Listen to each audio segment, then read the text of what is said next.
Hi there, this is MG Mackey, and this is my Warhammer journey. Entering a new hobby has always been an intimidating venture. Whether it's collecting, playing, or even just joining a new community, there will always be doubts and fear. You begin to question yourself. Is this worth my time? Do I have the skill to really make this hobby something I'm proud of? My aim for this video series is to share my experience with this hobby, and hopefully this would be a more informational and educational video for the newcomers just like me. You might also ask me, why Warhammer though? Well, it's a culmination of all the things I like. Let me tell you a little something about me. I became a fan of turn-based tactics video games during the PlayStation 1 era. I remember playing Tactics Ogre.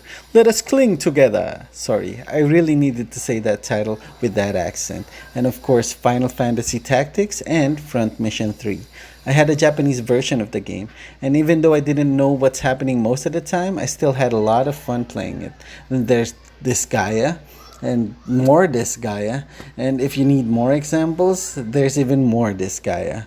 But if you want a modern example of turn-based tactics, there's Wasteland 2, and of course, the big daddy of them all, Worms. No, of course, I'm just kidding, it's not Worms, it's actually XCOM. The game that redefined turn-based tactics and really modernized it for current players. Speaking of XCOM, I love XCOM, man. One of the best turn-based tactics games there is right now. This game really defines what turn-based tactics is. It's basically chess. But you decide what pieces to play as, and you can modify those pieces to customize it for your needs during a mission. And every mission demands a certain piece or modification, and one modification could alter the outcome of the whole mission. That's what turn-based tactics is. I really like it. And what I heard is you can also play Warhammer with these types of similar tactics. I think it's called Kill Team. I'm not really sure, but that just really piques my interest. Now, as much as I like turn-based tactics games, I'm not really good at them. This is one example. This is how I play. This was captured from my PS4.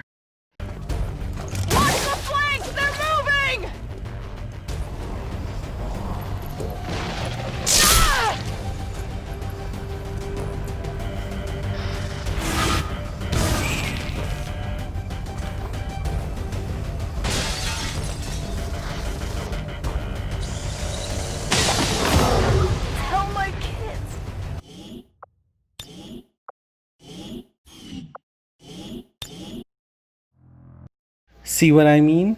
Now, let's go to the next set of games I'm a big fan of. I've always been a fan of RTS games. It started with Age of Empires, then Warcraft 3, and of course the amazing expansion, The Frozen Throne.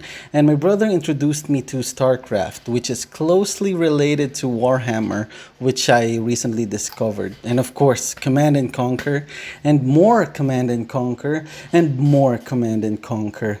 But one RTS game that really introduced me to Warhammer is Dawn of War. What an amazing game. I haven't played the recent title because I heard it sucked, but this really opened my eyes to Warhammer. The similarity of XCOM and Dawn of War is that they really make you feel like you're in control of something. So kudos to Games Workshop for actually applying that on the tabletop scene. Speaking of tabletop, let me tell you a story way back how I got my first start into miniatures. I started collecting miniatures around the 6th grade. I started with Mage Knights. I liked the theme and the fantasy setting. But what really got me was the excitement of opening up a random booster box and not knowing what's inside. I mean, do I get a rare, an ultra rare, a super duper mega rare? So when Mage Knights went away, I started to shift my focus to Dungeons and Dragons. Now, this was before the rise of Critical Role and Stranger Things, so I didn't know that there was a whole role-playing aspect attached to the game. I just really liked the miniatures. I also included the ill-fated World of Warcraft miniatures game. I was a big fan of the IP and it was also a fantasy setting. Now, collecting these three brands, I had two gripes with it. The first one is the scale. They're not really in scale with each other. So when you see a dwarf bigger than the average human from D&D, it just ruins the display. I display my miniatures by faction, not by brand. My second gripe is the paint. Sometimes you just don't know what faction they are. Are you disappointment?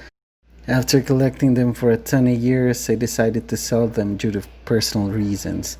But still, there was still one hobby that I didn't forget: gaming. It's been there with me since I don't know, I don't even remember.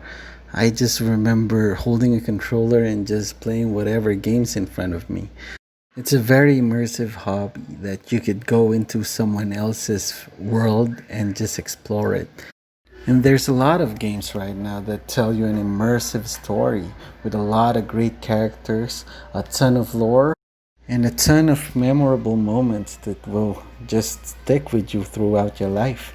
Now, if you can see the games on screen right now, you know that I'm really into zombie games. So it just made sense that when a board game named Zombicide came out, I just had to have it. It had the miniatures, it was multiplayer, and of course, zombies.